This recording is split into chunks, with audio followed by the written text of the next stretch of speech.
Morning everyone, Dr. Eric here, your fitness physician and peptide doc. I hope everyone is having a great day. I know normally I do my medical nutrition presentations with a scrub top, but I just got done working out and I'm kind of on a time crunch today, so I had to get rolling in my cutoff. So anyway, stay tuned for Primex launching some products and the nutrition ebooks, a lot of things coming out soon, so stay tuned. Today we just want to start a couple, kind of a two-part series. I'm going to talk about chrononutrition and should we stop fasting? You know, that's the question. Fasting is huge nowadays and it has a lot of benefits, but some people just don't do well with it. And we'll get into that later about who's good at fasting, who should fast, who shouldn't fast.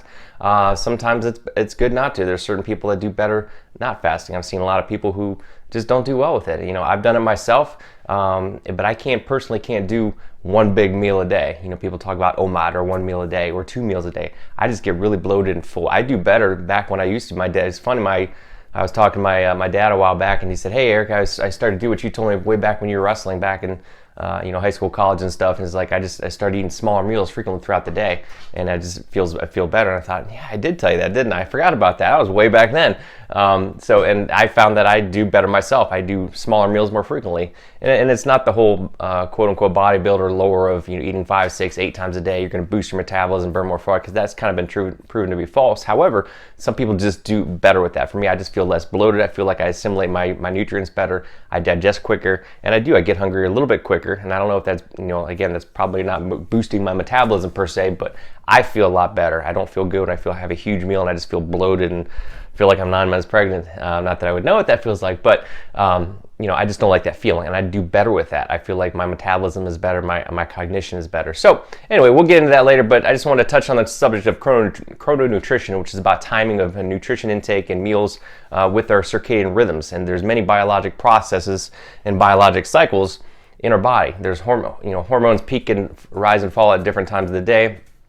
Kind of, we have the sleep-wake cycle, the awake sleep cycle, the activity rest cycle. There's many cycles in our body, and it's all about balance, right? I've talked about in previous videos about anabolism and catabolism, sympathetic versus parasympathetic. It's all about balance. We want to have things fine-tuned in the right way, not too much of one thing. You can have too much of a bad thing or too much of a good thing. A great example, something like healthy foods. Can you overdo it on a juice diet? People have had problems with that. Can you drink way too much water? Yeah, you can get a condition called hyponatremia. Yeah, these are unusual, but the whole point is that you want to have balance. Too much, it's all about moderation in certain things. And I'm a big fan of switching things out. So maybe you do some fasting or something for a period of time, then switch out of it. Same with when you're eating. You're doing kind of a low carb plan, switch into a high carb plan for a little bit. Mix it up, keep your body guessing, just like when you work out and train. Not to get off topic, but it's just all about cycles, and it's about the cycles of our body and keeping them in tune with our normal circadian rhythms and our natural rhythms. We have a circadian rhythm. It's roughly 24 hours. We've kind of adjusted to that. It's not truly exactly 24 hours. There's a suprachiasmatic nucleus in the hypothalamus in our brain, which kind of regulates a lot of our what's called our central circadian clock, so to speak. But there's also peripheral clocks in our body too. Danny Lennon does a great lecture on this, which I give some references to later. But peripheral clocks are, in our fat cells, our liver, our pancreas, and other parts in our adipose tissue, our muscle tissue, that also kind of have their own inherent rhythm too. So these cycles have to work together, but then we can work these together. We can train them to work together. And when they're out of sync, it's not a good thing. So all the chronobiology is basically the study of how to get these rhythms in what we do, our activity, our sleep, our eating, our nutrition, to be in sync with our rhythms to optimize our body, optimize our health, and optimize our lifespan.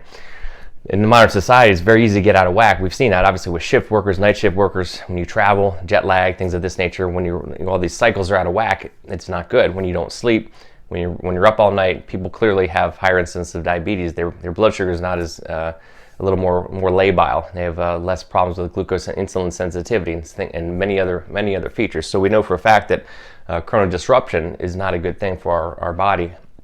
So that's the study of chronobiology and circadian rhythms. I talked a little bit about the central peripheral clocks. So later on we'll talk about DLMO, what's called dim light melatonin onset.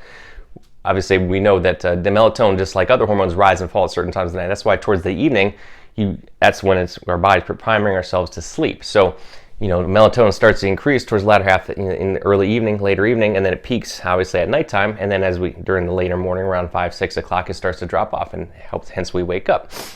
So we found that people who mess this up by staying up late, looking at bright lights, staring at their computers with that blue light all night long until 11, 12 o'clock at night, they're pushing back that DLMO, and that's disrupting their sleep because then their melatonin doesn't have time to advance. They're not sleeping properly, and that throws them off for the next day. So we know for a fact that by altering that DLMO, we're messing up with our nutrition. One of the other big things is about nutrition. Obviously, nutrition can affect our circadian rhythms and vice versa. There are certain times of the day that are good for certain things. And that's when we talk about fasting. A lot of people fast all day long. However, we found that there's an impact of all these things. The impact of our circadian rhythms on our eating and on our peripheral clocks and vice versa. So in the next video, I'm going to talk a little bit more about that. Maybe some people shouldn't fast. Maybe we should be eating in the early half of the day and tapering off towards the end of the day. A lot of studies have shown that people do better with that, and I'll talk about that. So I don't want to keep this too long, so everyone stay tuned for part 2, and we'll talk to you soon. Thanks.